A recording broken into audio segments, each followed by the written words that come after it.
on the floor and we can't breathe. Okay. And it's very, very, very hot. Okay. All I see is smoke. Oh, please. I'm going to die, aren't I? No. Say your... I'm going to die. Ma'am, say your prayers. And we're not going to think positive because you got to help each other get off the floor. I'm now. going to die. No, it's so hot. I'm burning up. Hello? Help! Okay. Hello, ma'am?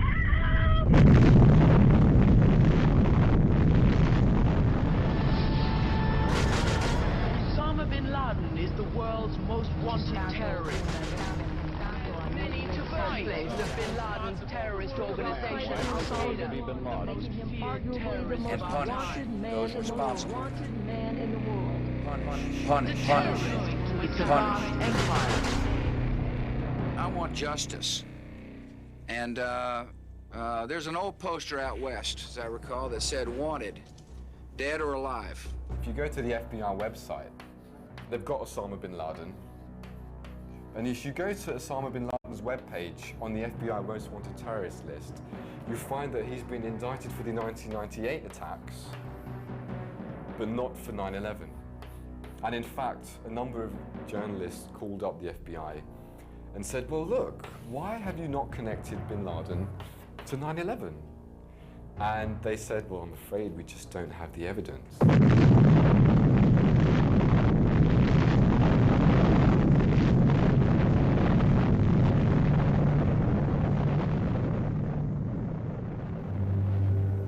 And that's just the beginning.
September 11th, 2001, I was employed by a company called Eurobrokers, and our offices were on the 84th floor of the South Tower, which was the second building to be hit that day with an airplane.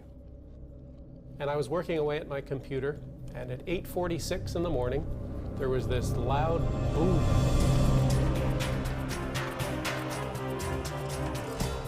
At 8:46 and 40 seconds, American Airlines Flight 11 hits the North Tower of the World Trade Center, causing extensive damage between the 93rd and the 99th floors.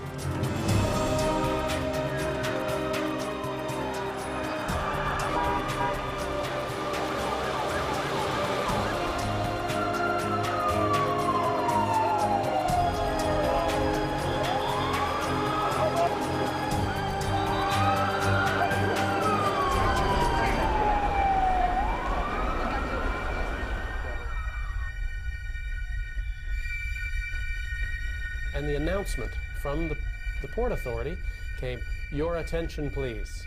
Building 2, our building, Building 2 is secure. There is no need to evacuate Building 2. And 2 or 3 minutes later, I started talking with one fella named Bobby Call.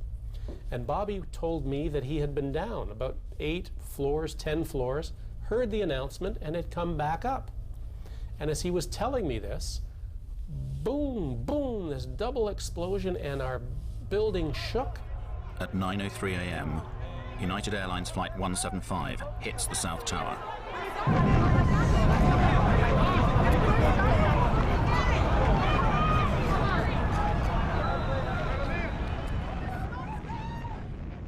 Everything just exploded in our room. Now we're on the 84th floor. What I didn't know at the time was that the second plane had hit 6 floors below us on the 78th floor. So we're 6 floors above impact.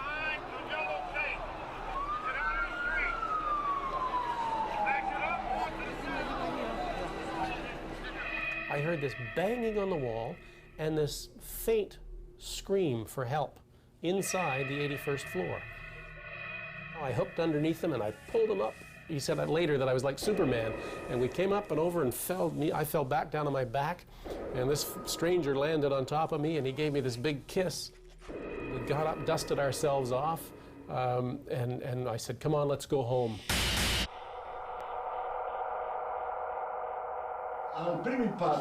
The two towers shake considerably with the first impact, but they immediately return to their original structural position.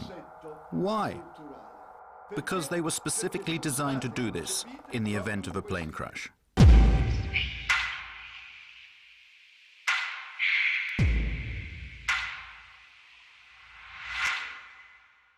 Towers were very solidly built. It's like a tree. You see, when you bend a tree, you have all these fibers in the tree, but they're interconnected. So when the tree bends, it can handle that motion.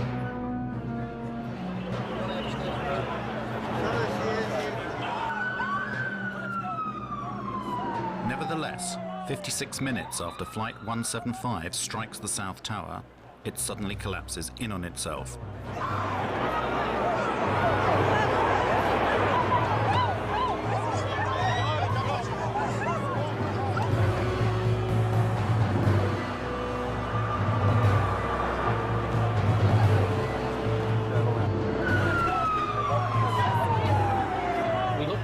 Trade Center, the tower that we just come out of, we started to see it, boom, boom, boom, boom, move.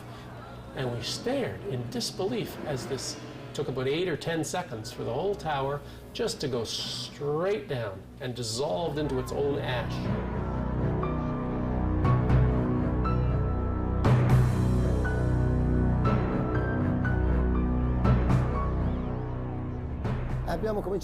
We started to go in, and all of a sudden there were people jumping from the towers. One jumped down and hit a fireman.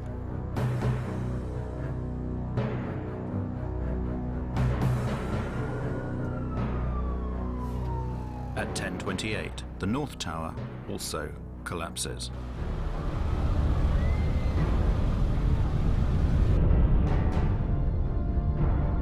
I threw away my oxygen mask to make me lighter. I started running because when I turned around, I saw the tower coming down. Then there was all this dust that got me. Do not hit anybody as you drive.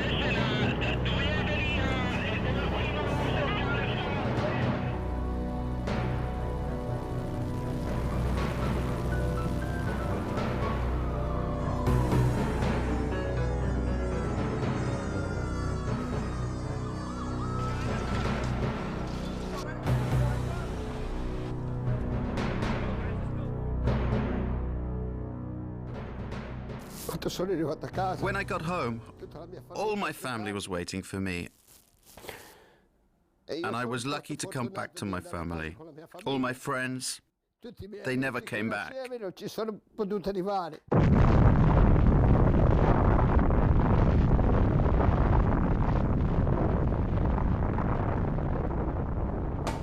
The official justification for the inexplicable collapse of the Twin Towers was written by the National Institute of Standards and Technology.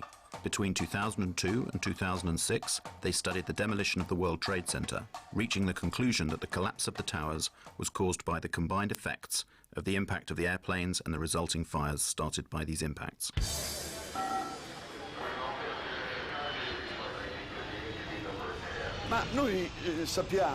We have been told by the very people who designed and built these towers that they should have resisted the impact of more than one airplane. We have to ask ourselves, did the engineers and architects imagine that airplanes could crash into the towers without any fuel? Perhaps they thought that the airplanes could get there by just blowing in the breeze. Never before or after 9/11 have steel frame towers collapsed due to fire. Nel 2005 a Madrid. In 2005, there was a fearsome conflagration in Madrid. A skyscraper went up in flames. It was a huge torch that kept burning for 20 hours. 20 consecutive hours. But in the end, the load-bearing structure remained intact. The skyscraper did not fall down.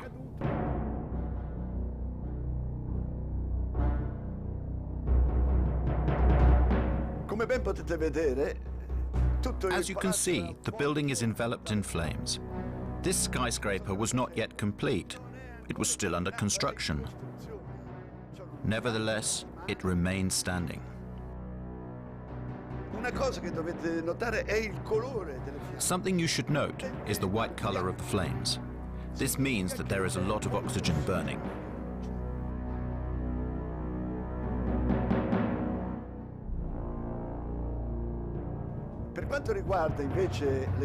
If you look at the flames coming from the two towers in New York, we can see instead that the flames are dark red and the smoke is black. The fires that were burning in these towers was a dark gray, a heavy, almost black gray smoke coming off. This implies an oxygen-starved fire. Nevertheless, 55 minutes later, the whole tower collapses.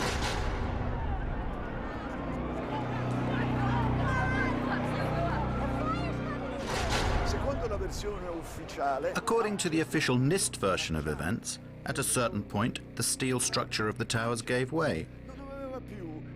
It no longer had the structural strength that it had at the beginning. And all of this was supposed to be because of the immense heat.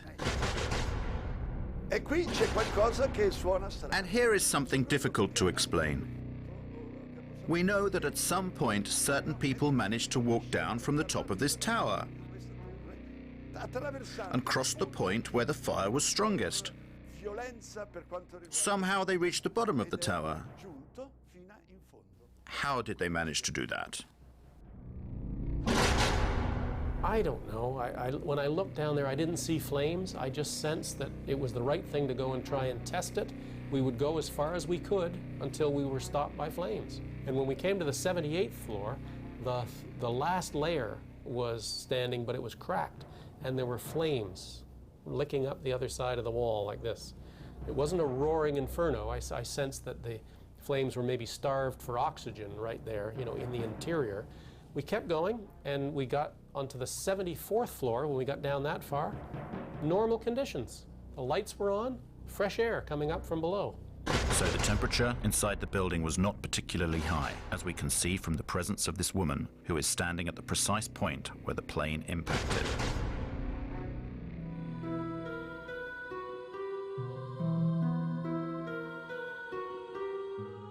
In order to verify the way the buildings collapsed and how the heat had affected the steel, NIST commissioned numerous tests, some of which were conducted by a company called Underwriters Labs.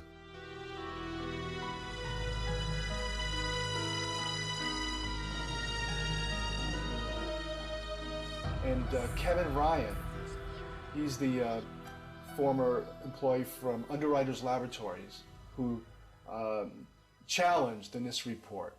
And he went public with it. And within a week, he was fired from his job. We did test the floor models in August of 2004. And those tests disproved the primary theory behind the collapse of the buildings. It was called the pancake theory. The floors would collapse upon each other into a stack of pancakes, and then the columns were no longer supported and the columns would fall apart. Well, the floor models didn't collapse in the tests, and these were in furnaces, you know, testing furnaces, much hotter temperature, longer periods of time. They still didn't collapse. So yeah, a few months later, the government put out an update on their report. And they stated not only that the floors did not collapse, but they had done tests on the few samples they had saved from the fire zones. And those tests proved that the temperatures were very low.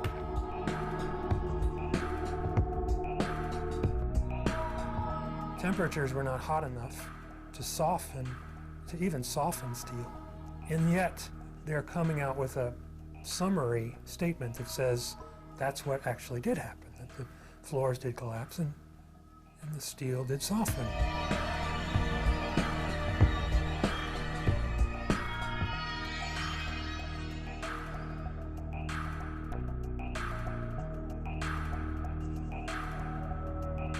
So they either downplayed those results or ignored those results, and they ended up putting it all in a computer. Thanks to computers, NIST managed to straighten this problem out, and the old pancake theory was replaced by the inward bowing theory. According to the Institute, the heat weakened the floors, which started to curve downwards. The external walls of the towers also curved inwards until they could no longer bear the weight of the structures above, causing the towers to collapse. Their final theory is almost entirely computer-based. And the computer itself is not really accessible. They haven't given it to us to examine. After having investigated it more over the last year and a half, I found that yes, they did contradict their test results, but additionally they also did manipulate the test parameters.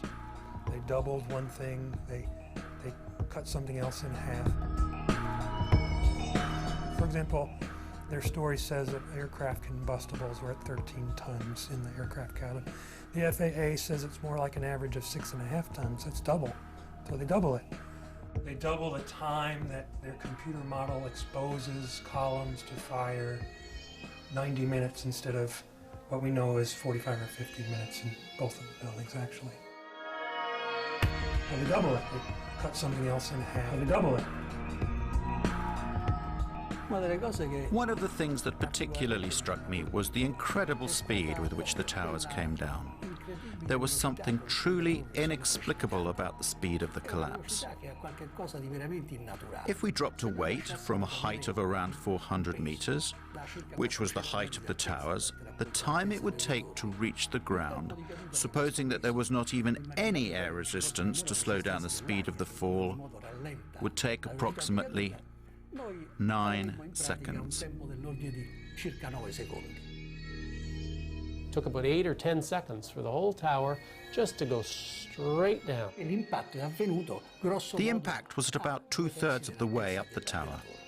Even if the section above collapsed suddenly due to the structure giving way, and even considering that the impact of the section above was enormous and therefore in some way weakened the resistance of the structures below, it is clear that, due to the resistance of the undamaged part below, this tower should not have fallen at such a speed. But it fell as if there was nothing below it, whereas there was an enormous structure below, a resistant structure that should have slowed down the speed of the collapse considerably.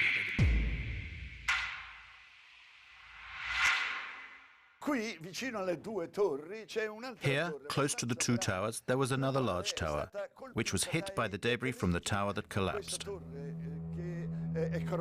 This building, this huge, it was this 47-story building, was never hit by a jet.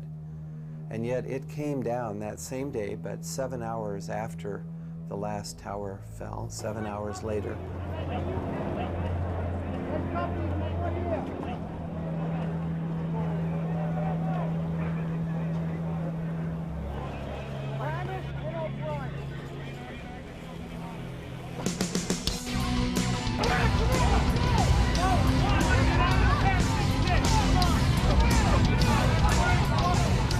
Measure the time of fall. The fall is almost free fall speed.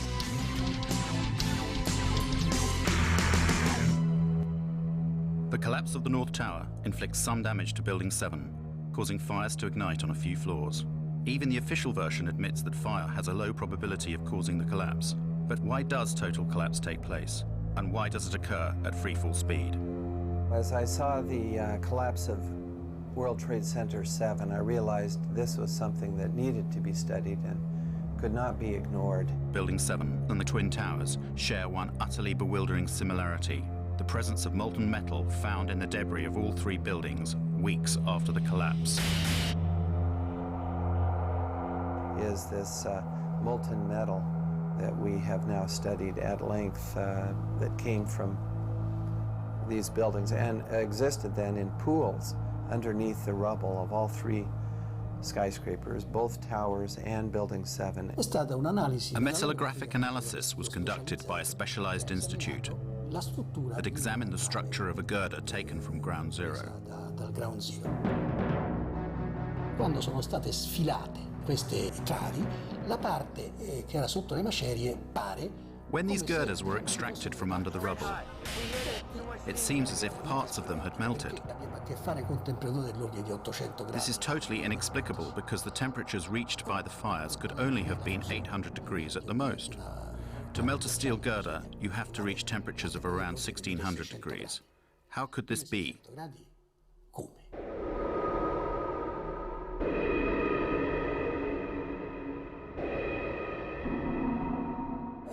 At a microscopic level, if you examine the granular structure of the steel, one can detect the presence of an element that should not normally be present, and it is there in substantial quantities. It is sulfur. We're quite sure now where this molten metal came from. It comes from a material called thermate, which is aluminum powder, iron oxide, and sulfur. The temperature is so high that steel melts. It could only melt if the temperature reached over 1000 degrees in a few seconds. The use of thermite could certainly have caused the fusion apparent in the steel beams. You see, the presence of thermite now in these buildings to bring them down implies that someone had to place the thermite near the steel columns in order to cut through the columns. I have interviewed a demolition expert, and he said this is what they do. They set explosives. They can use radio control to initiate the firing of the explosives. They have to be done in a sequence in order to get the building to come down rapidly and straight down. A controlled demolition.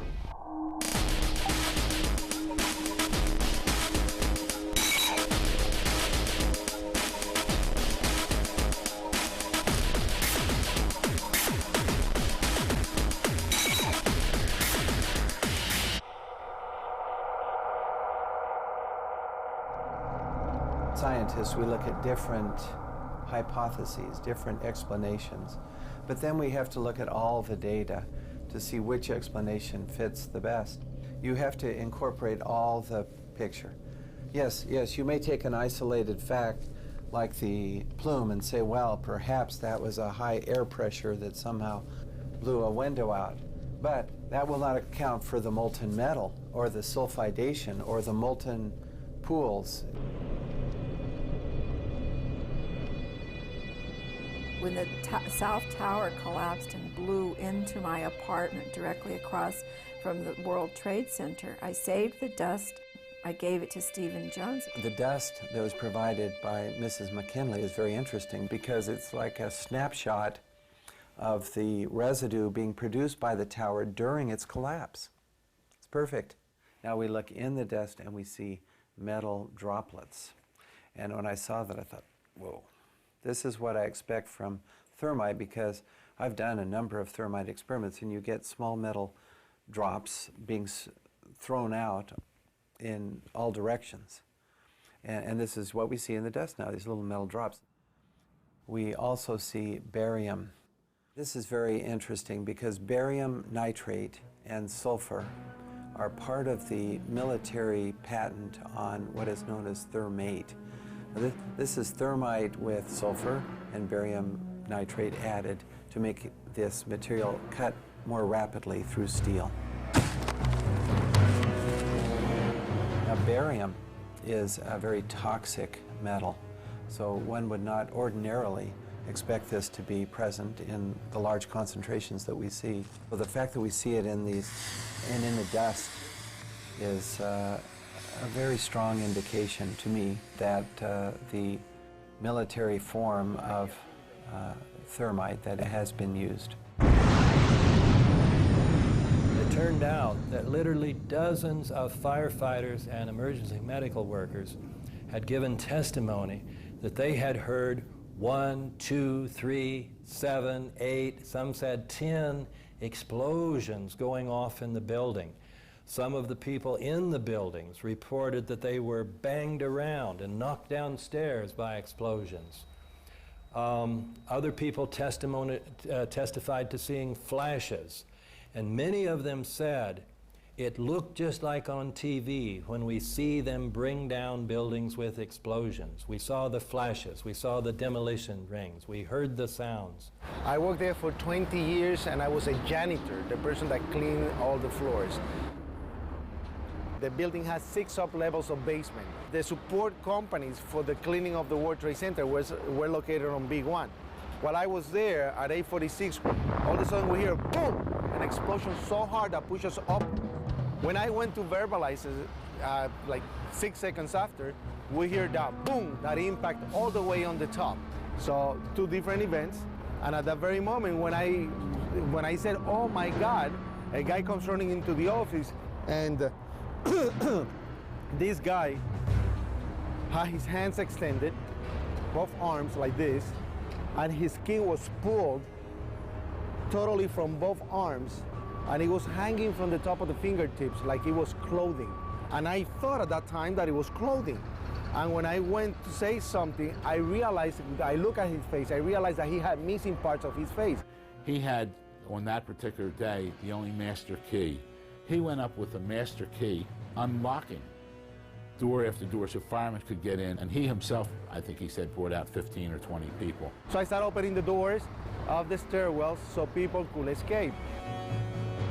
Willie was made a hero, and he was at the White House, and we have a picture of that, of George Bush honoring Willie Rodriguez for being a hero.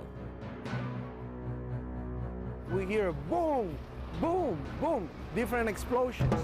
And I asked the fire department, I said, what is this explosion? And what they said was, maybe it's the gas tank from the kitchen. No, the kitchens were all electrical, so that didn't make any sense.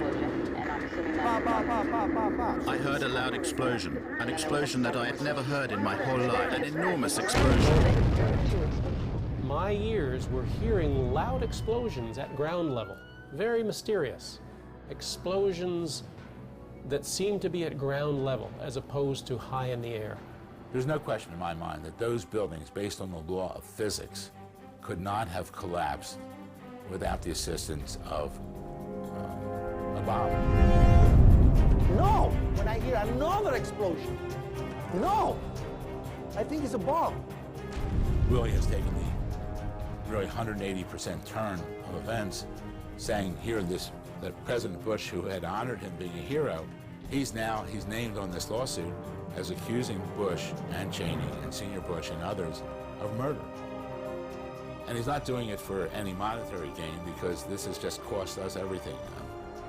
Willie lost his home, lost his job. Right now, his goal is to find out the truth.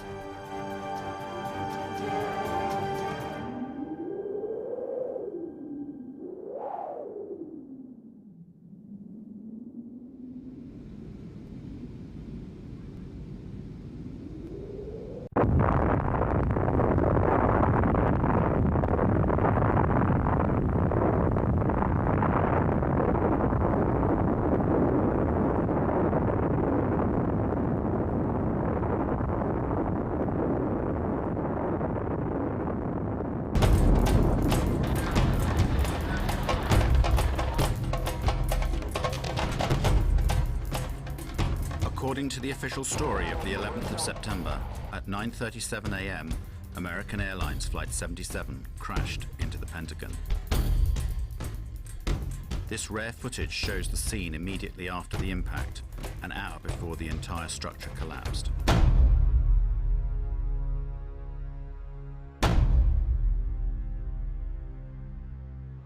As you can see, it is a rather unusual scene.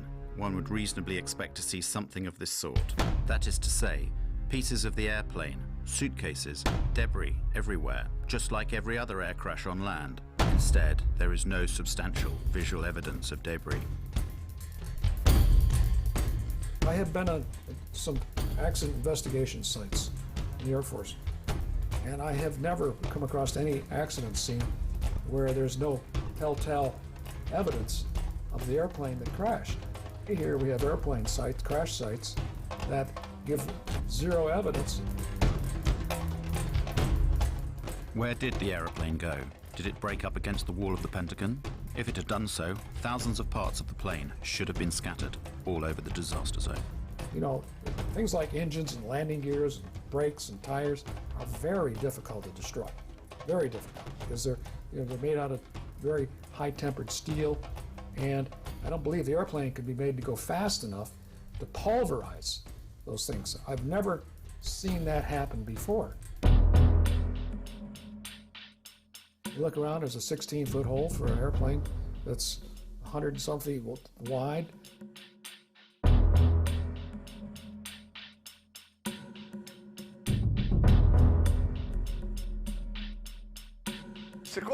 According to the official story, the American Airlines Boeing 757 disappeared inside this hole.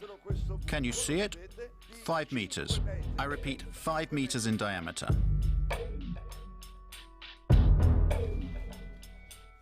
Let's make some calculations. A Boeing 757 is, including its wingspan of course, 38 meters wide.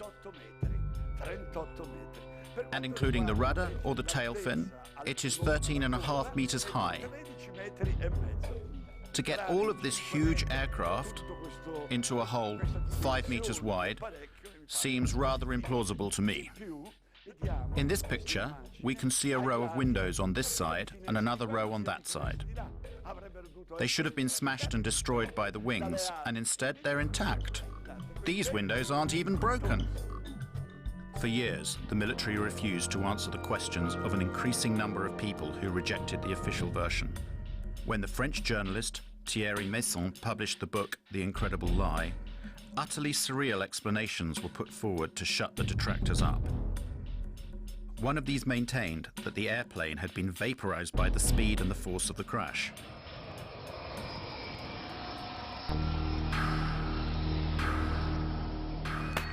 One very strange thing that doesn't make sense is the disappearance of various components of this Boeing.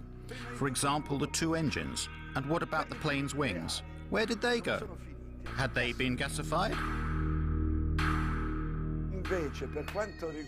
Instead, we are told the fuselage remained intact, and it smashed through the whole outer wall of the Pentagon and emerged through the other side, destroying a number of columns.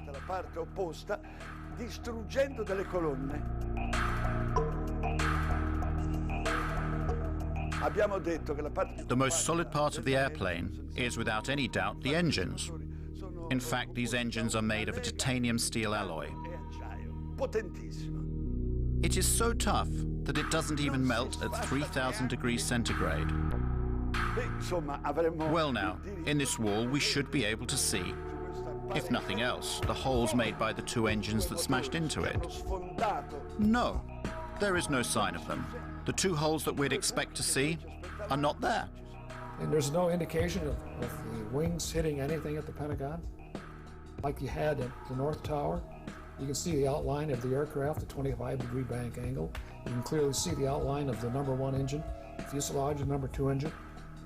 It's a 25-degree bank. The wing dihedral is up in flight, and you can clearly see the outline of that airplane. But you can't find anything like that on the Pentagon. You can't find anything like that on the Pentagon.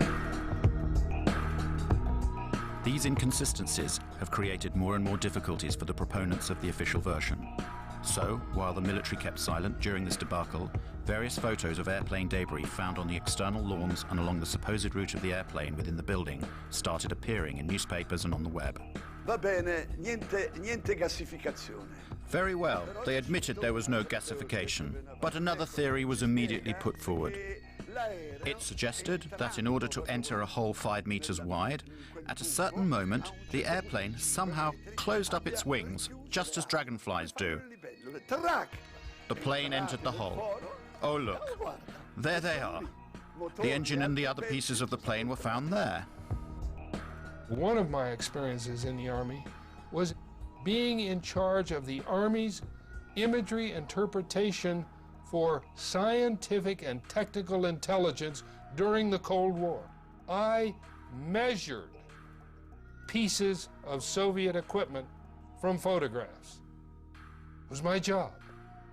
I look at the hole in the Pentagon, and I look at the size of an airplane that was supposed to have hit the Pentagon. The plane does not fit in that hole. So what did hit the Pentagon? What hit it? Where is it? Where is it? What's going on?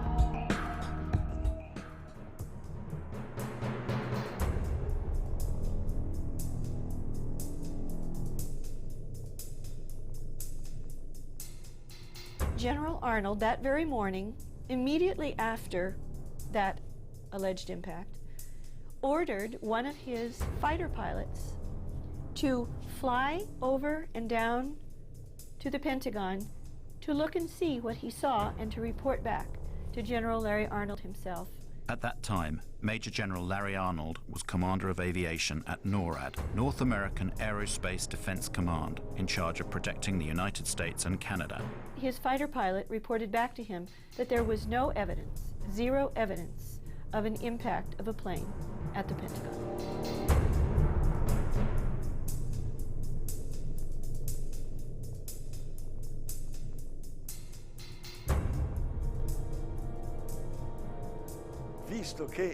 Since the Pentagon possessed 86 separate and complete video recordings of the incident, why didn't they show some whole portions of them to those people who had doubts about it?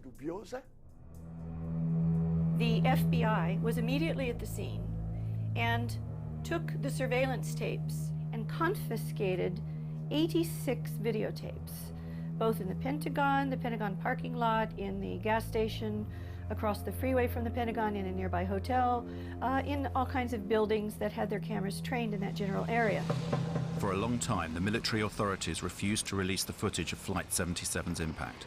But in 2006, the United States Department of Defense was forced to yield to Freedom of Information requests, and it released 4 video sequences. The video evidence from the Pentagon Citgo gas station and the nearby Sheraton Hotel are of no use. But 2 samples of video footage captured from the Pentagon's parking lot have been offered to the world as definitive proof of Flight 77's impact with the Pentagon. They're almost identical. Jet engines don't emit white smoke. You have some white smoke would come out of the aft end of whatever kind of vehicle. Quite frankly, there's not enough in those photographs to tell exactly what it was, but you can tell what it wasn't. And it didn't have the size as compared, if it was a real 757-200, it would be much bigger than the vehicle we do see in the picture.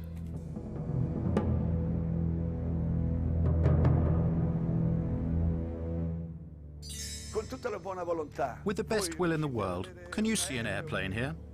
The Pentagon tells us you cannot see the airplane because, unfortunately, it passed between one frame and the next. One frame and the next. So where is the aeroplane?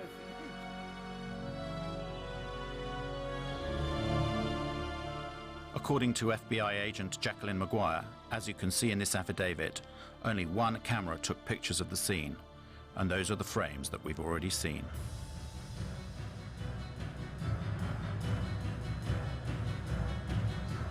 The story of how this airplane is supposed to have got there is absolutely absurd.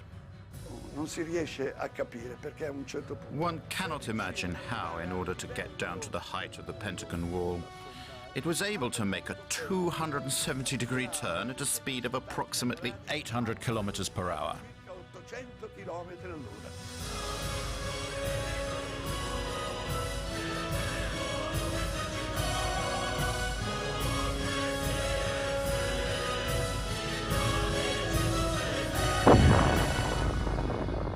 That is a really difficult maneuver. And what I will say to you is that an experienced pilot with thousands of hours probably would have to take between 10 and 20 attempts. Skilled, thousands of hour pilot, probably 10 or 20 times before they would be able to pull off that maneuver.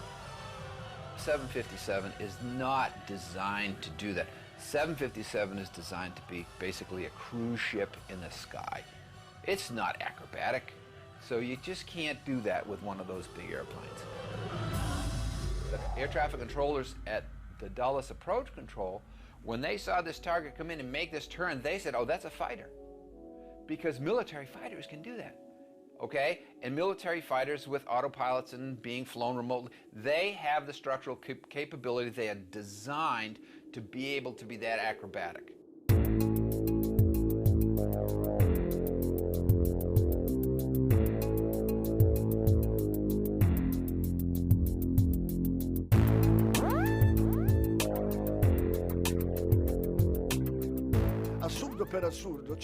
Absurdity of absurdities. There is also the height at which this aeroplane was flying to be explained. It is supposed to have followed the lie of the land at 6 meters from the ground for 1 kilometer, managing also to jump over a hill. Then it went over a roadway, and it finally got there without making any other turns because by now there was no more space.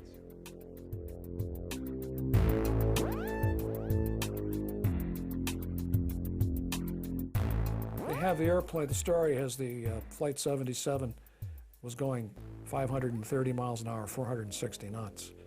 And it can't go that fast on level flight, down that low. If you're up high, the true airspeed can go up and it can go that fast, but not down low. The air is too dense. I challenge any pilot anywhere. Give him a Boeing 757, tell him to do 400 knots 20 feet above the ground for half a mile. Can't do. It's aerodynamically impossible. And so the story of how the airplane hit the Pentagon just doesn't make any sense at all.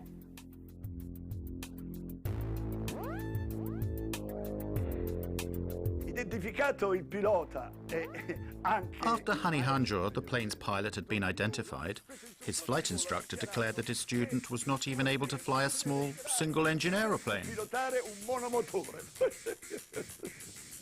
These guys didn't have the experience to make that kind of maneuver, even if the airplane could fly that. The man could not fly at all. There's no way you could possibly come out of a 172 and fly a jet that you've never flown before. That's like showing me how to carve up a Christmas turkey and then say, go make a heart transplant.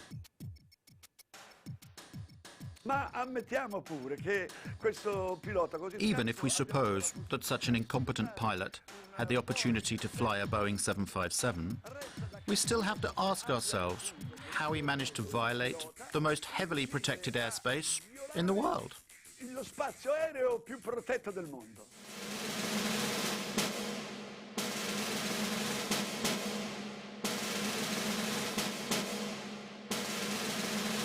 No untracked aircraft get near the Pentagon and near the White House.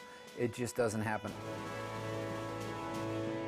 In Washington, D.C., we have one of the most restricted airspaces in the world. It's called P-56. It has a separate radar tracking system and a separate military response system. P-56 is that restricted airspace that is around the Pentagon and the White House, and it is a highly, highly, highly sensitive area. There are supposed to be no unknown aircraft that can go through there. That has an air defense identification zone in a 50-mile radius around D.C., and then it has a protected zone 17 miles around the Washington Monument and an inner protected zone 3 miles around the Capitol. That space is essentially unbreachable. It has to be because of the importance of the buildings there. It's like an aviation no man's land. Nobody goes in there. Nobody. They have F-16 and F-18 jets at Andrews Air Force Base about 10 miles south of D.C. They also have the 113th National Guard Air Wing at Anacostia Naval Air Station that can send scrambler jets up in a very short period of time. Both are in place that day. Neither one responds at all until after the Pentagon is hit. In addition to that, the Pentagon has its own defenses. If a plane, any kind of a plane, was coming in towards the Pentagon, why didn't the anti-aircraft missiles batteries that are there, why didn't they fire to protect the building? This is, after all, the most heavily protected building on the planet. That craft had to have been a military craft, because only the military craft put out a signal. It's called an Identify Friend or Foe IFF device. And only the military craft would be allowed to approach the building. The two radar systems that the military radars, defensive radar systems, read are a civilian transponder and a military transponder. Military transponder is called IFF. Civilian aircraft do not have an IFF transponder. They are not given that capability, okay?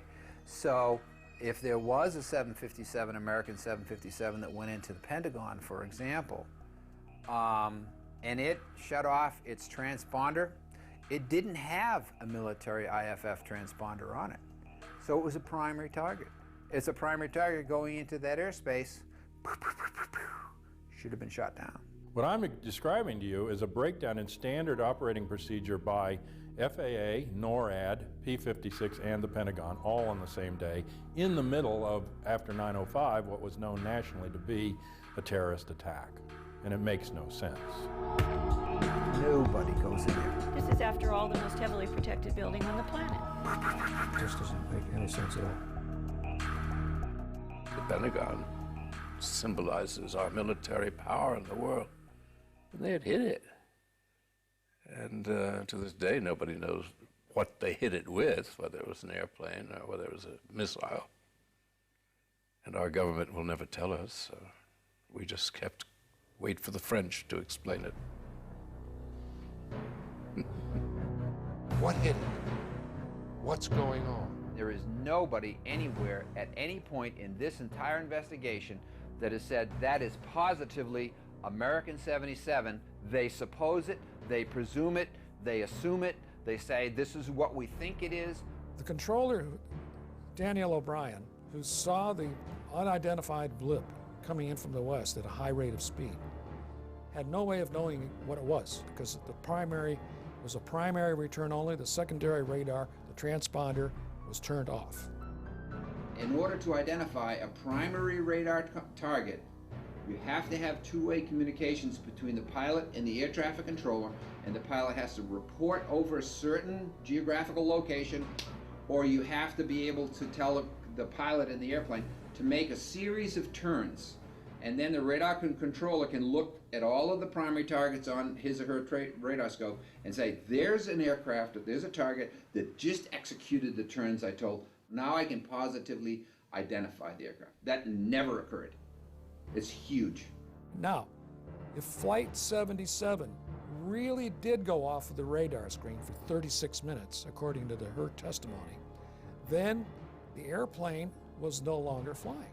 Or it was low enough that it was out of radar coverage. One of the two. So, was the airplane landed at some place, some remote field? Then it does make sense that they lost the airplane for 36 minutes. But other than that, there's very little explanation for that. In the light of what we've seen and heard, it seems that the official version of 9/11 is not sufficient. We want the facts to be explained to us, and above all, we want them to be properly investigated.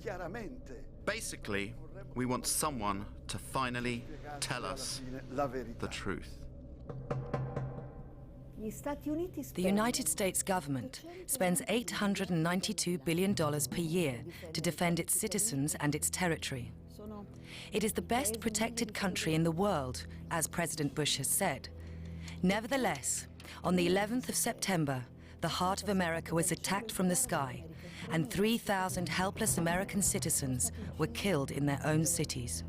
If I had been sitting on that committee, the congressional committee examining 9/11, the one question that they could not get the Air Force to answer correctly, NORAD, was why the fighter planes did not go up automatically when the first planes were found to be hijacked. Anytime an airliner goes off course or loses radio communication or loses its transponder signal, anytime any one of those three things happen, the aircraft is supposed to be intercepted. On 9/11, all three of those things happened, and still there was no intercept. Those planes flew around for from 20 minutes to an hour and a half without ever being intercepted. We have direct contacts with our air defense colleagues by means of direct connections that are controlled by this touchscreen apparatus. By pressing just one key here, the call is sent, to which the operator of the defense, in this case, answers directly. In the time it takes to answer the telephone call, around 2 to 3 seconds, the information can be already exchanged.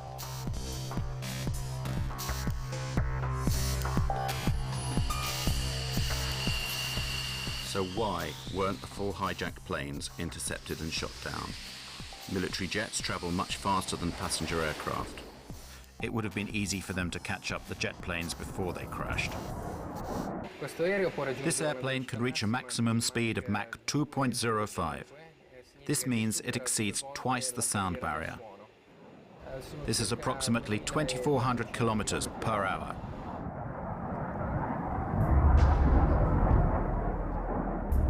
In the northeast of the United States, there are as many as 16 Air Force bases. Why weren't the Boeing jets intercepted?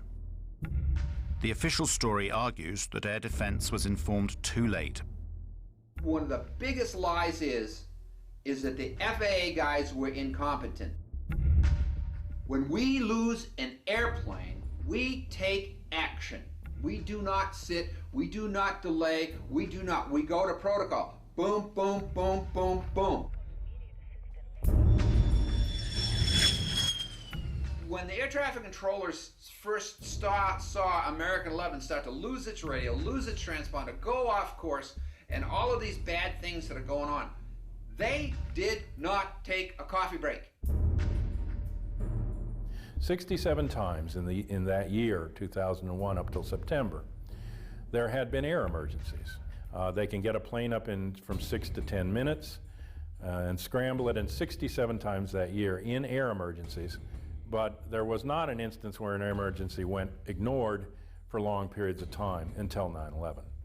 A lot of people down the road say, well, the president had to give authority to shoot aircraft down and stuff like that. That is not true. An interceptor pilot has the responsibility and the authority on his or her own to shoot down an airplane if they think the situation calls for it, and this is how it would be. You don't have to wait for a military command. You don't have to wait for orders of any kind. That's not an option. That's the law. It's inherent in being a fighter pilot.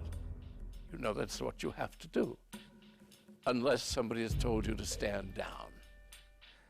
Before 1970, we had one form of scrambling aircraft, and it was immediate, bang, bang, bang. Then in the 1970s, we had some hijackings come into our civil airspace, and that wasn't a quick response. What we did in that is we didn't want the hijackers to know that we were there, so we didn't rush the fighters off the ground, and we kind of snuck them up behind the aircraft. So we put a second protocol in, and the reason that the hijacking protocol is slow is because you had to get Pentagon approval before you could release your fighters. Those two type of protocols lasted until June 1st, 2001, 3 months before 9/11. In June of 2001, Rumsfeld and the Pentagon and the military changed the procedures, and instead of having two protocols, one fast, one slow, they went to one protocol, slow. If we had reacted to the in-flight emergency immediately, the fighters would have been up and on the way, and those aircraft would never, ever have reached their targets. But when the center controllers came to notifying the military, okay, because they had only one protocol to work with, that protocol went through the Pentagon. Guess what? Guess who didn't answer the phone? Sorry, it was the Pentagon. Here's an analogy that I can give that would help out the common person here. What Rumsfeld did is the fire call comes into the fire station, but before the fire truck gets a chance to leave, it has to call the mayor of the city to get approval for that departure. And what if the mayor's out for breakfast or he's sleeping late and he doesn't answer the phone? Look carefully at this footage, shot just a few minutes after the attack on the Pentagon. Notice the man that is helping to carry a casualty. It is the Secretary of Defense, Donald Rumsfeld. What is he doing here when, as head of the defense of the whole nation, and whilst the United States is still under attack, he is helping tend to the wounded? Why is he not at his command post?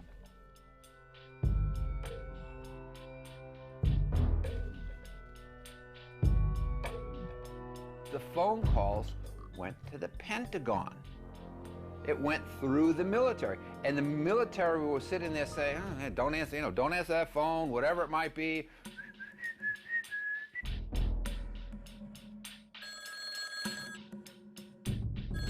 Now, how would you like your fire department to sit there and say, well, I'm sorry, we can't come and put your house out and save your lives because the mayor didn't say so? And on 9/12, they changed the protocols again back to the first protocol, which was the fast scrambles, and that's what it is today. So the way that Rumsfeld's Pentagon managed this whole thing is they switched gears, okay? They switched out of having two fast and slow into slow, okay? And then said, oh, we're bad, 9/12, let's go fast again.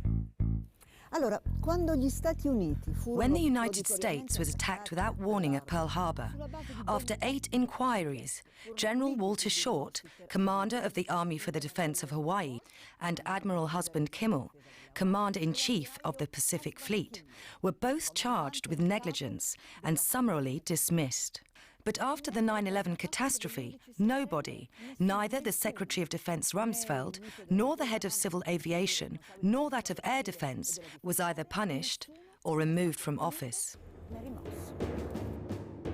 On September 10th, Brigadier General W. Montague Winfield asked Junior Officer Captain Charles Leidig to temporarily replace him as Director of Operations at the Pentagon Command Center from 8:30 a.m. on September 11th. Later that day, after Flight 93 was reported crashed, Winfield resumed control.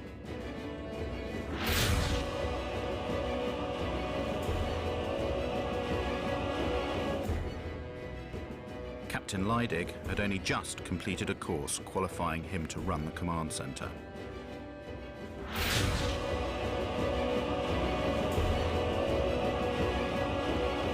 On September the 11th, Brigadier General David F. Worley Jr. was commander of the Andrews Air Force Base, the nearest one to the Pentagon.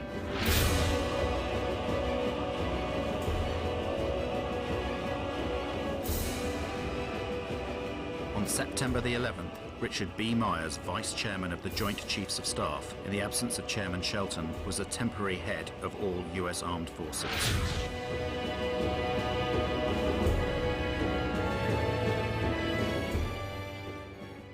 On the 14th of September, after only 3 days of investigations, the FBI announces it knows everything about the hijackers of the flights.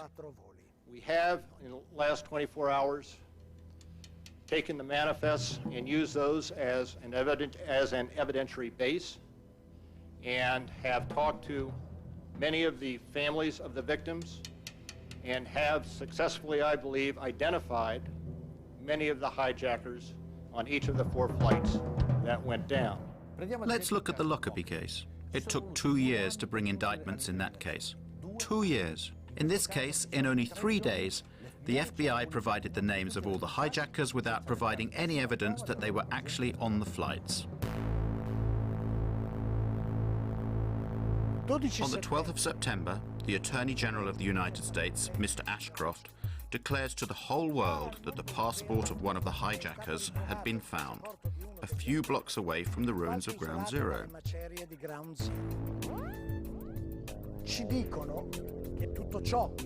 Even though they had said that everything inside the towers had been burnt up or had been reduced to a fine dust. So, the steel was molten, but paper survived?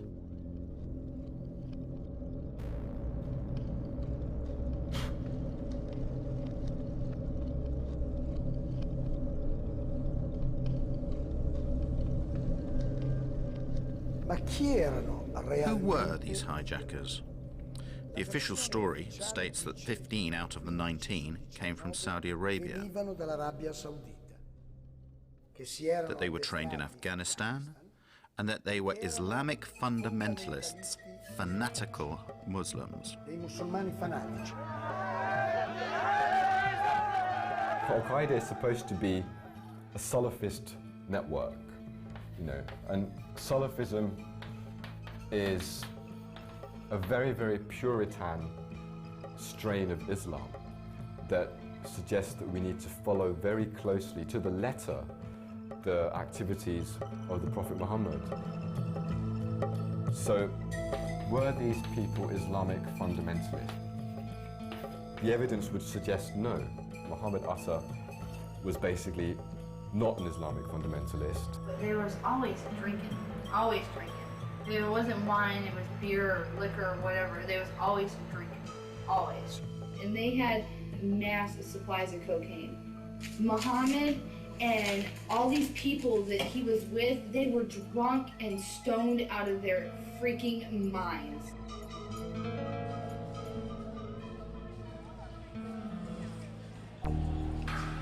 The identikits of the hijackers supplied by the FBI are truly bizarre.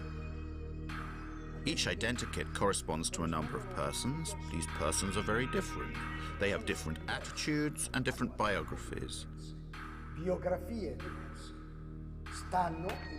They live in different places, sometimes at the same moment. When you speak of Mohammed Atta, what Mohammed Atta? Is it the Mohammed Atta who was in Hamburg, Germany, being run by German intelligence? Is it that Mohammed Atta?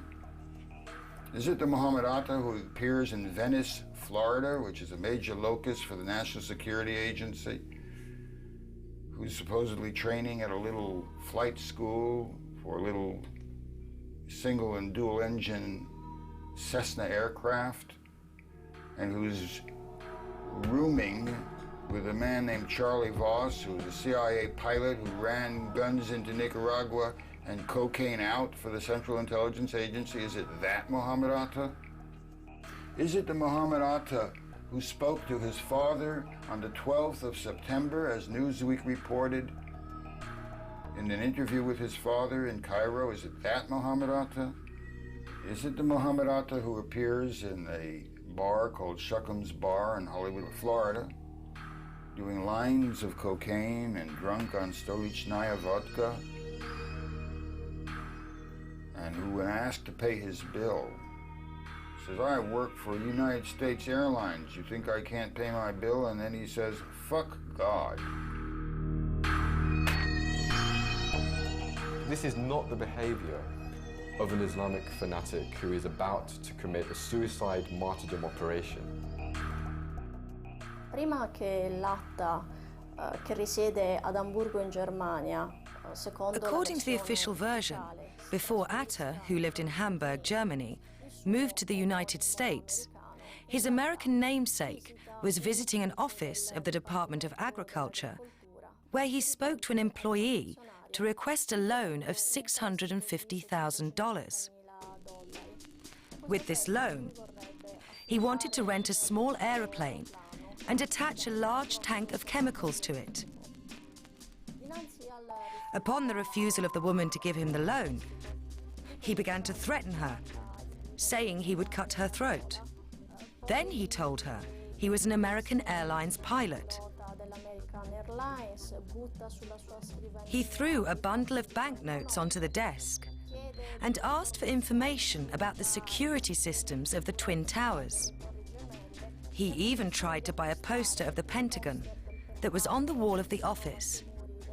And then he finally went away.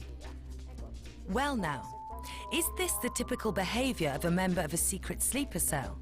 Isn't it more like the behavior of someone who is trying to be remembered?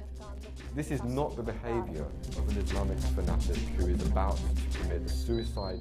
Secondo la versione ufficiale, The official version states that Al-Omari and Atta leave Florida heading for Boston. This is according to plan, since that is where the two aeroplanes due to be hijacked will depart. But they don't stop when they get to Boston, they continue to Maine. 300 chilometri più a nord. It is the afternoon of September the 10th. The next day will be the most important day in the two men's lives, a day on which they cannot make any mistakes. But what do? They go on a trip to Portland.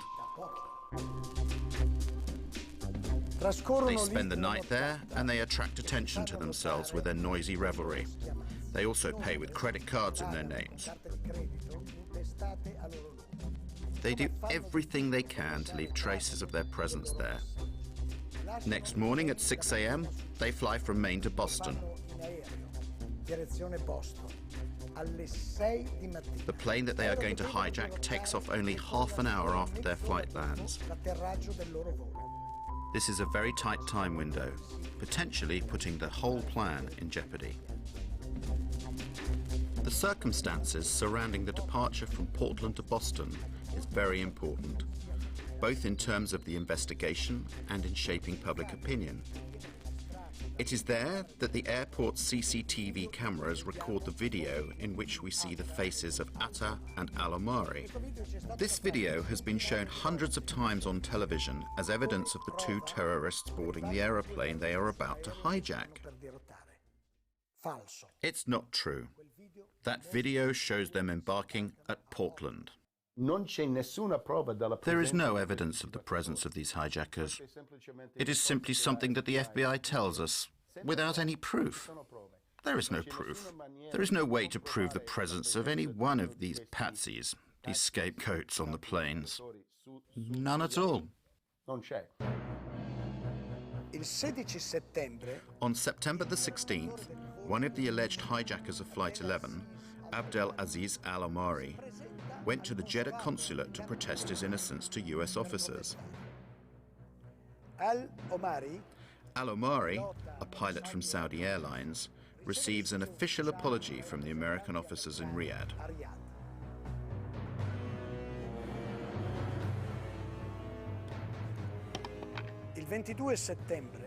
Then, on the 22nd of September, Walid al-Shahiri announces he is still alive. He too is supposed to have hijacked Flight 11. From his house in Casablanca, Morocco, the impertinent al-Shahiri declares his innocence. The following day, the 23rd of September, the Daily Telegraph publishes the protestations of innocence of Saeed al-Ghamdi and Ahmed al-Nami, both of them still alive and well, and pilots for Saudi Arabian Airlines.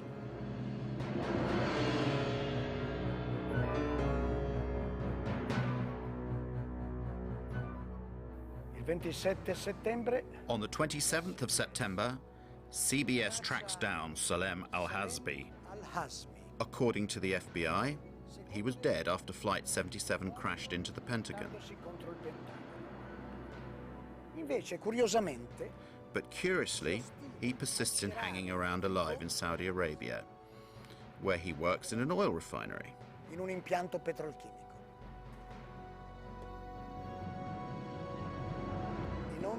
Have the names of Al-Omari, al-Shahiri, al-Ghamdi, al-Nami, and al-Hazmi been deleted from the list of the hijackers, with many apologies? No. 6 years later, these 19 people are accused as being the sole perpetrators of the terror attack.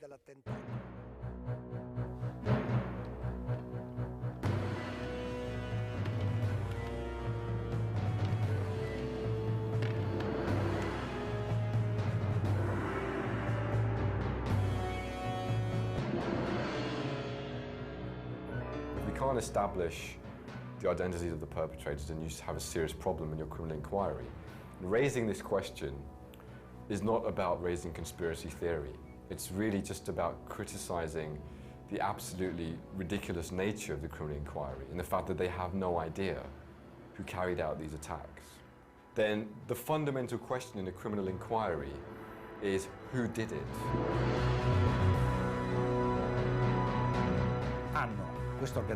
They have this evil organization. They have the leader of this evil organization, bin Laden. They have a secret network in the caves of Afghanistan. It could be the screenplay of a James Bond movie. The first bin Laden videotape that was leaked and that was used by the media to suggest that Osama bin Laden has claimed responsibility. This was a very problematic videotape. There was an analysis that found that it was completely fraudulent. There were a number of issues. There were basic issues such as, for example, Osama bin Laden was wearing a gold ring. Now, in Islamic fiqh, Islamic law, a man is not allowed to wear gold. So why is the head of one of the most militant Salafist movements wearing a gold ring? It doesn't make sense. The video in question, that was found in Afghanistan in very doubtful circumstances by American soldiers in a house that was supposed to have been abandoned by Al-Qaeda, has been questioned for various reasons. For example, a German TV network gave an alternative translation. It is completely different from the one given by the American investigators. They are not apparently claiming a role in the 11th of September attacks, but they are simply talking about what happened on September the 11th. Many of the other videos of Osama bin Laden have in fact a person speaking and an audio track that does not correspond, or that corresponds very little, to what his lips are actually saying.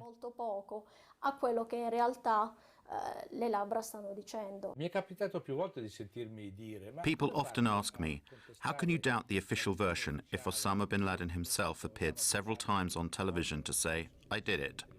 So I will tell you a little story. However, I can only tell you this story as I am unable to show you anything. We cannot show the images we do have because the owners of this material refuse permission for you to see them. In the summer of 2005, the Commission of the European Parliament for Security and Defence, of which I am a member, was invited to a special screening created by the Washington Center for Strategic Studies. We were asked to watch a film which depicted what would happen in Europe if Brussels was hit by a nuclear bomb. 50,000 deaths, 100,000 injured. The reactions of various European governments. Suddenly, footage of Osama bin Laden claiming responsibility for a nuclear attack on NATO headquarters comes on screen. All members of the parliament, myself included, were rendered speechless. American experts from the Center for Strategic Studies were on hand to explain the action on screen. Then a parliamentarian finally said, "Today, we were shown a convincing demonstration of how Osama bin Laden's image can be completely manipulated." They need to fight the bin Laden's terrorist organization, Al-Qaeda. All the Osamas we have seen over the years may never have existed, just as a nuclear attack on NATO headquarters in Brussels has never taken place. Now they're denying us use of these images. No matter, we will go on without them. But people, have a look yourselves. This is an Osama bin Laden from the 7th of September of 2007. Compare him with the other Osamas we have seen in the last few years. Do you believe it is possible that he is getting younger over time? Do you believe it is possible that his beard is darker than before? Do you believe it possible that his nose has grown? We don't need analysis. A child can understand that they are two different people, but these people are being introduced to us as if they were the same person. And this story has been told to us now for over 6 years.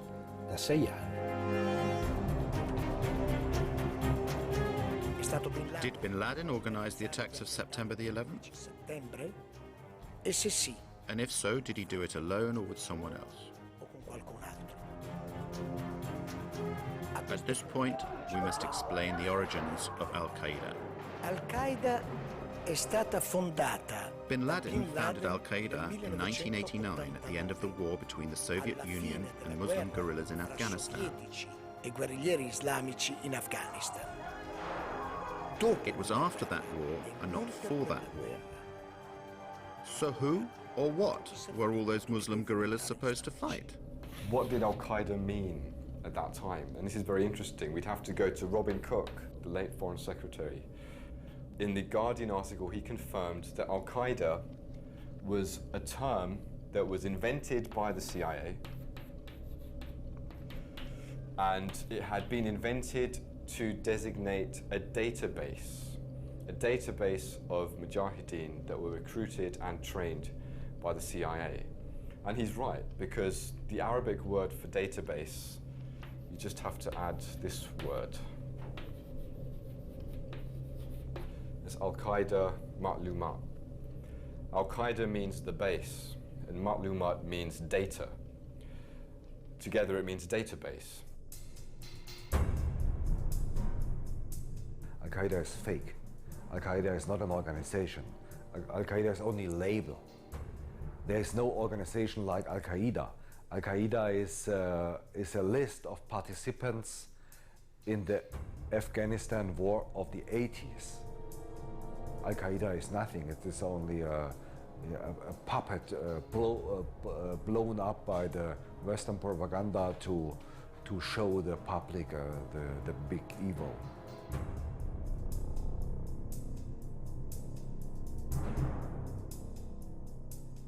I was chief of the visa section at the American Consulate General in Jeddah between September 1987 and March 1989. During my period there, I was involved in what turned out to be a Visas for Terrorists program with people coming to the consulate recruited by the Central Intelligence Agency and its asset Osama bin Laden, and sent to America, either for instruction in how to be good terrorists, or for rewards, or for debriefings on what they've been doing in Afghanistan. I assume it was simply on how to blow things up, shoot things down, and overthrow governments. After the Cold War, their connections with Al-Qaeda proliferated, multiplied. Al-Qaeda is being controlled in various ways, directly and indirectly.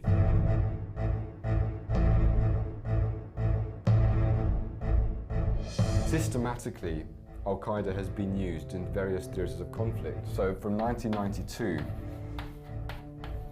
to 95, you look at the Bosnian conflict. I believe that the American government was working with various Arab and Muslim organizations, whether it was Al-Qaeda or whether it was people that became Al-Qaeda, to be trained, to be armed, and to be sent to the Balkans to overthrow Slobodan Milosevic and anybody allied with him. That kind of policy continued in the Balkans all the way up to post-2001.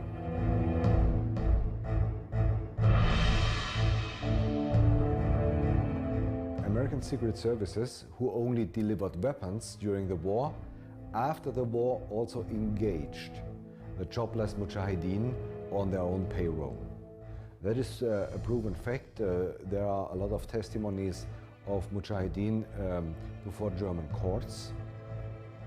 They were hired by subcontractors of the Pentagon, namely the private contractor MPRI, Military Professional Resources Incorporated.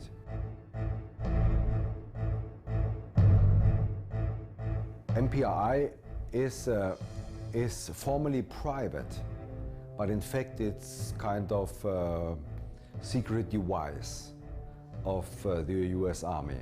They have more 4-star general under contract than the Pentagon itself. If the Pentagon wants to do some dirty job and thinks they cannot get the money and they cannot get the approval of the US Congress, they give the job to this private company. At the beginning of summer 1999, MPRI brought this Bosnian mujahideen back to the Balkans, especially into Kosovo, to help the Kosovo terrorist army KLA. They engaged them, they paid them monthly. A lot of Bosnian Mujahideen were involved in the big terrorist attacks of the last 5 years.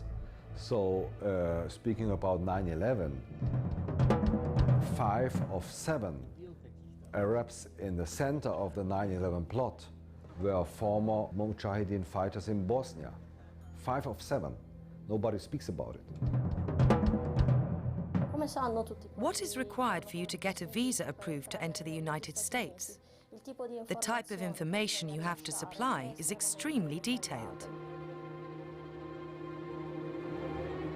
But a high-ranking official in the US consulate of Jeddah, Michael Springman, revealed the fact that in that office, many CIA agents were working undercover and that the office was issuing too many visas far too easily to some very suspicious people. I was told by a really good contact, a businessman outside the American consulate, that if I had sent one word to the State Department inspection team investigating what was going on in the consulate, I would be fired summarily. Well, that office in Jeddah issued many of the 15 visas that were used by the hijackers to enter the United States. None of the 15 applications conformed to US visa regulations. For example, under the heading Destination, many of them wrote Hotel, New York or California, and in one case, just no. And so, it was common practice to help the terrorists of Al-Qaeda to enter the United States. They came to be trained, and this went on for years and years. The same thing happened with the hijackers of September the 11th. The terrorists, 6 of the terrorists, including Mohammed Atta, trained at U.S. military facilities. Okay?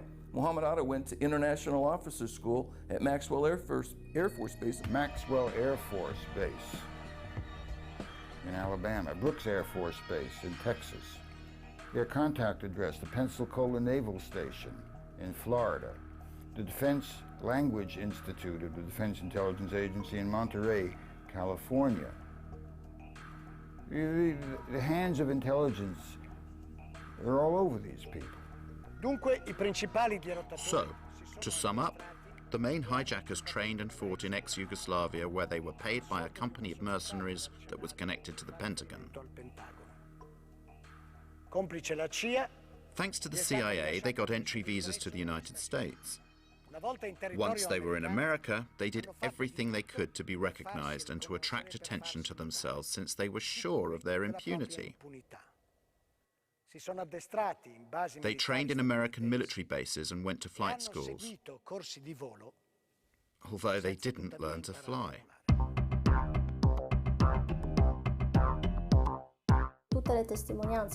All the testimony about these lessons indicate that these men were completely incapable of maneuvering even small aeroplanes.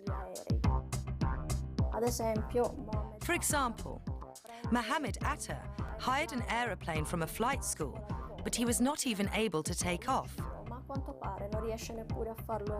So he left it there on the runway and went away. Regarding 2 other pilots, their instructor, Rick Grazer, said to investigators and the press that he could not understand how these 2 could have maneuvered an aeroplane. His exact words were that it was like Dumb and Dumber in a plane.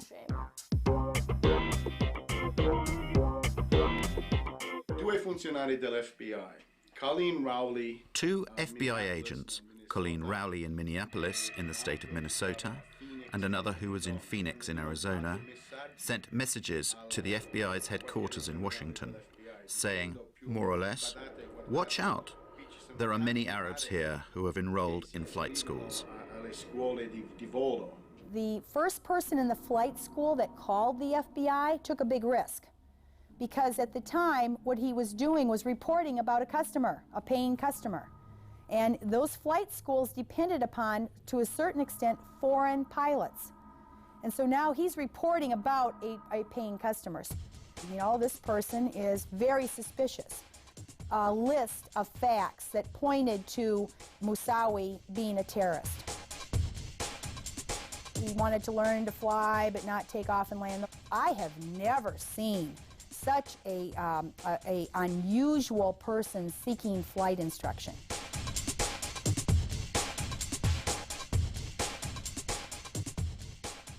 Colin Rowley immediately informed her superiors in Washington, but nothing happened.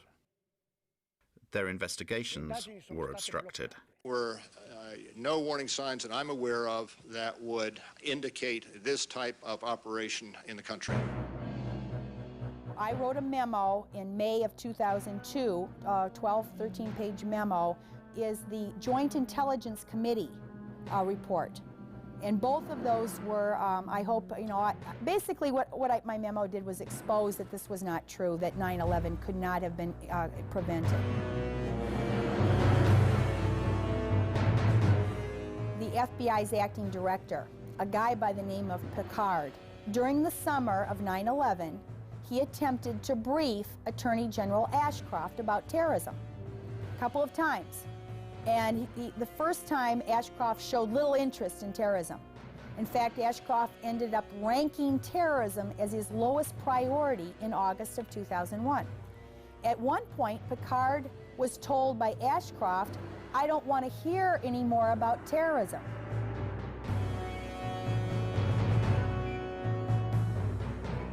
After September 11, 2001, when I heard about the planes crashing into the World Trade Towers and into the Pentagon, I said, geez, these were the same people, according to the Los Angeles Times, who had gotten their visas from the American Consulate General at Jeddah.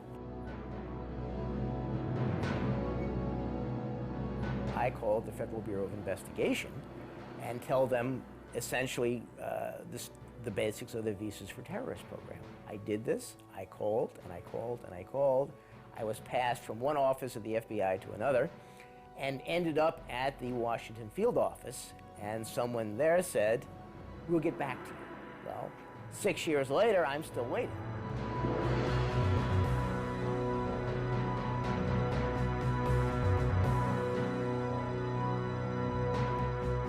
We received these audio tapes that were obtained 3 months before September 11, 2001, from a different field office, Iranian informant who'd been on FBI's payroll for 10 years, since about 1991, 1992, in April 2001. And in April 2001, this informant told the FBI that on a separate issue, he had obtained information about Al-Qaeda, bin Laden, issuing an attack in the United States that would involve 5 major cities, and it will involve airplanes, and that the attack was going to take place within the next few months.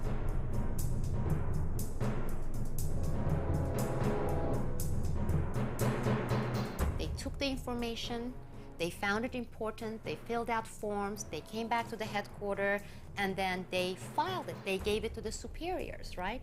Nothing happened. 2 months later, they met with the same informant again. And the informant asked, he said, "Did you do something with that information I gave you, because it came from really reliable sources?" And the agent said, "Yes, we gave it to our superiors." Well, nothing happened. Nobody followed up on this. They discovered Ramzi Youssef's computer with the Bojinka plan in 1996 in the Philippines. It talked about taking hijacked planes and running them into the Pentagon, the White House, the Capitol, the CIA headquarters, and the Twin Towers. The Pentagon staged an exercise a year before, in October of 2000, at the site with the Arlington County Fire Department to simulate a plane running into the Pentagon and how the fire responders would get there and what they would do. So this was not outside the box or, you know, out in the blue. They not only expected it, they prepared for it.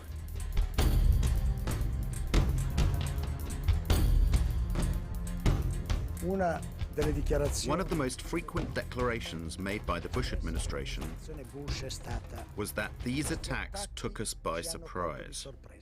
I don't think anybody could have predicted that they would try to use an airplane as a missile, a hijacked airplane as a missile. And I don't think the prior government that could envision flying airplanes into buildings on such a massive scale. Secondo USA Today, Dal 1999 According to USA Today, in 1999, the American Air Force conducted special exercises 4 times per year in which the hijacking of civil aeroplanes by terrorists was simulated. di aerei civili. The selected targets were the Twin Towers and the Pentagon.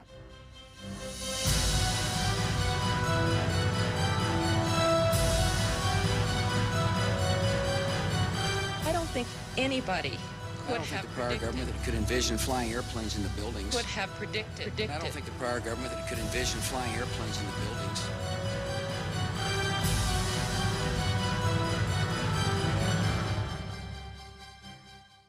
On the 11th of September 2002, the New York Times wrote, "1 year later, the public knows less about the circumstances of 2,801 deaths at the foot of Manhattan in broad daylight than people in 1912 knew within weeks about the Titanic." 5 years after that article, what happened that day is still a mystery. My name is Bob McIlvaine. I'm from Philadelphia, Pennsylvania. I lost my son Bobby, who was age 26, on September 11th, 2001. He had just gotten a job at Merrill Lynch. Already, I'm getting emotional.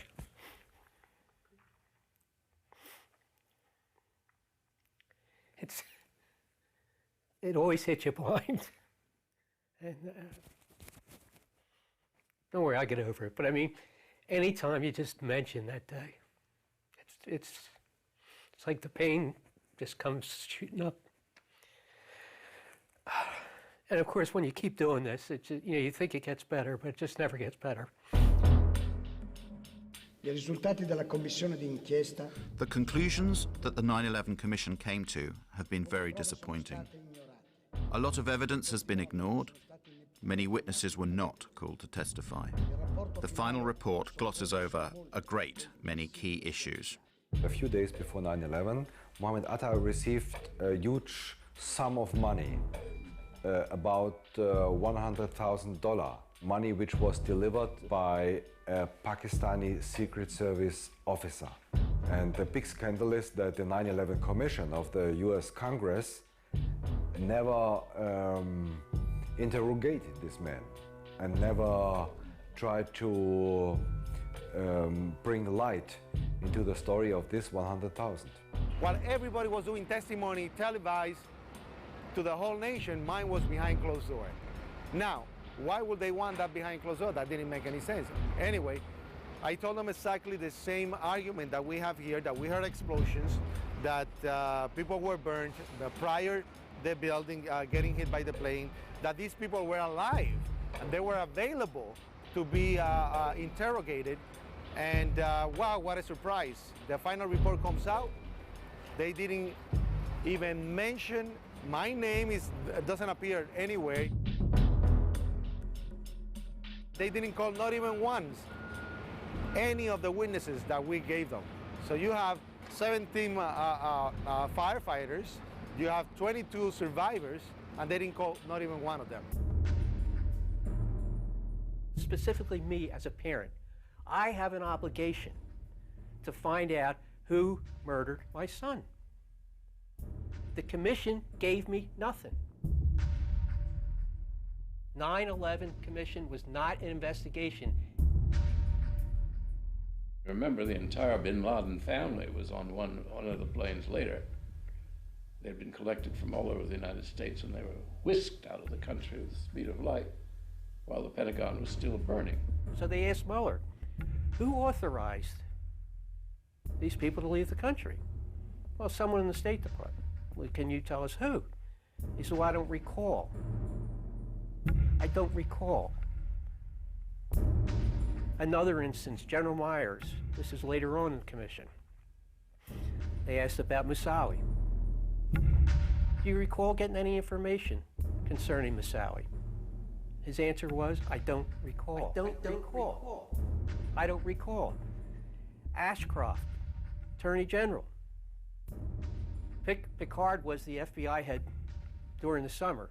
He had testified that they had all these warnings 71 different warnings about something happening this summer.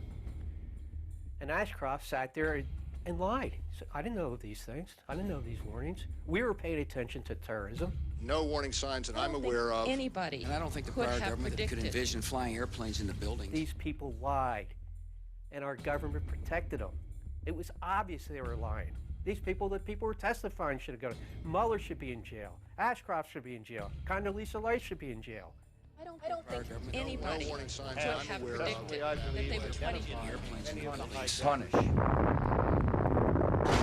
Osama bin Laden is the world's And punish those responsible. They have this evil organization. They have the leader, bin Laden. Punish. Dead or alive. They have a secret network in the caves of Afghanistan. Tonight, the United States of America makes the following demands on the Taliban. Deliver to United States authorities all the leaders of Al-Qaeda who hide in your land.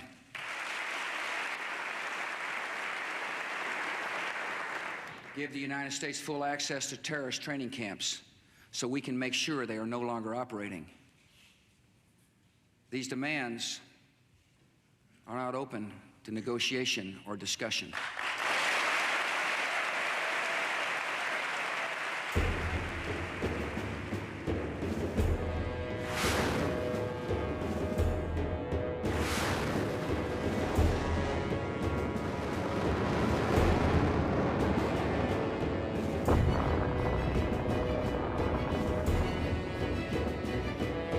Obviously, they will never catch bin Laden, because then everybody will think the war on terror is over.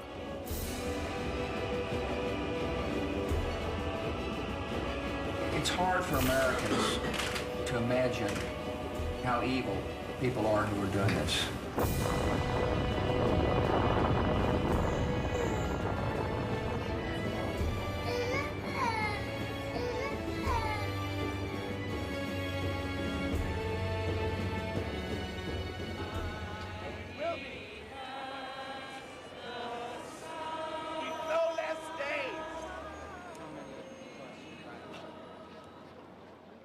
I'm not a conspiracy theorist.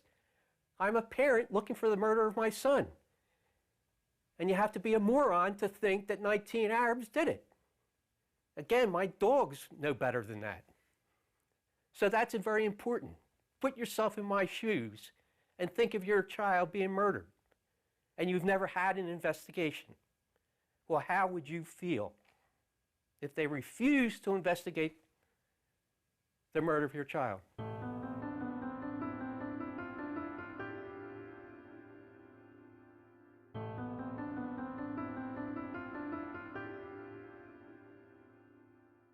Sono stata a casa fino alle 3 di mattina. I was at home until 3 in the morning. Then I got up because I couldn't sleep. I went back there, down there, to try to find someone. Could a fireman or a policeman still be trapped down there? I wanted to find him, even if he was... or a person who worked there, only to give myself a bit of satisfaction.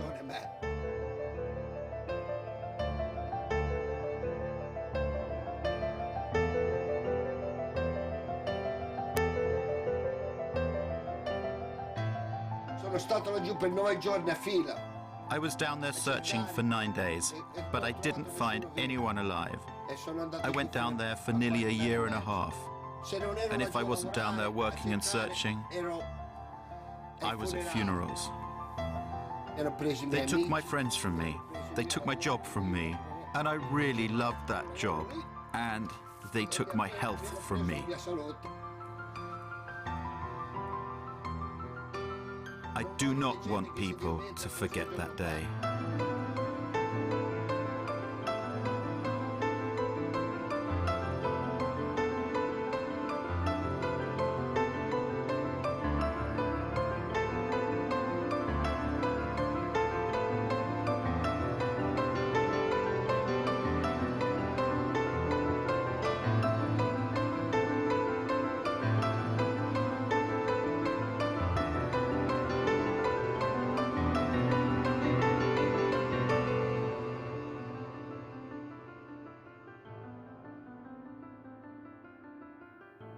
And the story has to be told. Problem with Americans, It's like a big iceberg.